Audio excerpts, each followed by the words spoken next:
The first time I can remember having a panic attack was riding on the subway in 1980, I think. I was in the car one day on a very big street, and all of a sudden I had an attack, and I went berserk. And I started crying, and the sweat was pouring from me, and I made a U-turn and headed home. From 1980 on, my life changed. My world kept getting smaller. Her name is Jean Bernard. She suffers from agoraphobia, a fear of open spaces. Her home in Bethesda, Maryland is her safe place. Protection from the terror she feels whenever she goes outside. The feeling I get when I'm afraid, and this is really strange, I feel like all of a sudden I can feel the earth revolving and like I'm going to fly off of it. And I have to hold on to something so that I won't fly off. And that's pretty irrational. When I look out the window, I see life going on without me. When I get really depressed about this, which is fairly often, I feel like I don't make a ripple out there. And so it's all going on. It's like I'm not even here. Jean Bernard has no visible handicap, but she is disabled, limited as to where she can go and what she can do. We're talking about the #1 most common psychiatric disorder in the United States. Geraldine Ross is a phobia therapist. And if you've never had a panic attack, if you've never been phobic, if you've never known what it's like to experience that totally inappropriate, irrational terror that just comes totally out of the blue, if you've never had that, it will be very hard for you ever to really even begin to have the slightest idea of what it's like. Okay, you want me to pack these things and your sandals? Yeah, please. On this day, I guess I should bring the thermometer, huh? Jean Bernard is packing her suitcase. Okay, all you need to do is what you need to do, okay? Preparing to leave her safe place. A vacation on Martha's Vineyard with her husband and 7-year-old daughter. But the one thing she can't leave behind is her fear.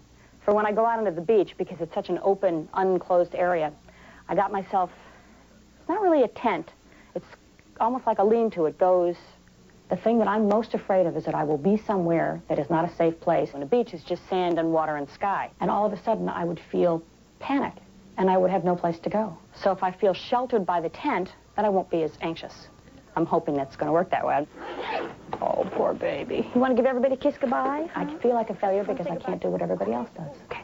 Well, you should feel her little heart. It's going boppity-bop. There are times when they do things without me just because I'm too uncomfortable. I don't want to go. Okay. Sit up here.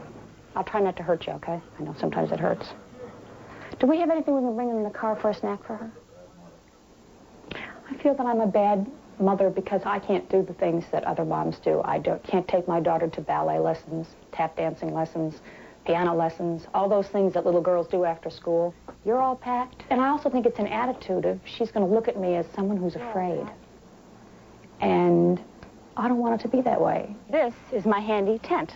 I think it even has a drawing in here. I think I'm drag on. What do you think? You think there's any chance we're going to go out to a restaurant fancy enough to do that? I don't think so. My husband a lot. I think that he feels that I'm a burden to him, although he's never said that to me.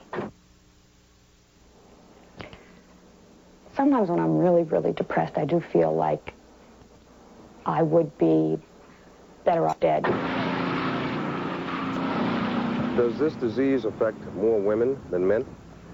Phobias, in general, tend to affect twice as many women as men. It affects just about every aspect of their life. And yet, because it doesn't show up in an X-ray or it doesn't show up, you know, in some kind of a blood test, these people are dismissed.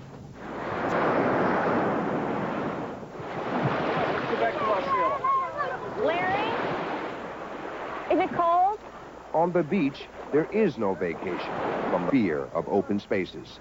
This is a safe place because I'm really sheltered. I mean, I sort of feel like I'm back in the womb. What I usually do is get right next to the lifeguard stand. But today, somebody else was in my place.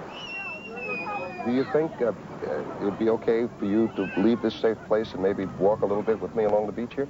If you promise I can hold onto your arm if I get scared, I'll do it. Okay, and if you become too afraid... Don't worry, I'm feeling a little anxious. Well, yeah, I'm okay.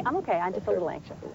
What kind of feeling do you have? I mean, you say anxious. Well, there's nothing to hold on to. All right, now let me ask you this. If I were just to back away just a little bit, what would you feel like? I don't know. Back away and I'll let you know. Can we try? Sure. All right, I'm just going to back away a little bit. Okay. Tell me what you feel like. You can go a little more. A little more. You can go a little more. You tell me when I should stop. Now I'm beginning to feel anxious. All right, tell me what you're feeling. I'm feeling like, wait, there's nothing to hold on to here. How far is it to a place where I can hold on to something? I just feel, I'm just afraid. And I'm no more than, say, 6 feet away from you? Uh-huh. Can these phobias be cured? 75 to 85% of people with panic and phobic disorders can get help. Realistically, this is a disorder that people may have to cope with for the rest of their lives. 3. Jean Bernard knows. She's tried therapy, but it hasn't worked for her. I have to say, you know, it feels like a waste of time to me because every time I get better, I get worse again. Oh, let me see if I can get one. I don't know what I'm going to do with the rest of my life. I really don't know. Oh, I got one.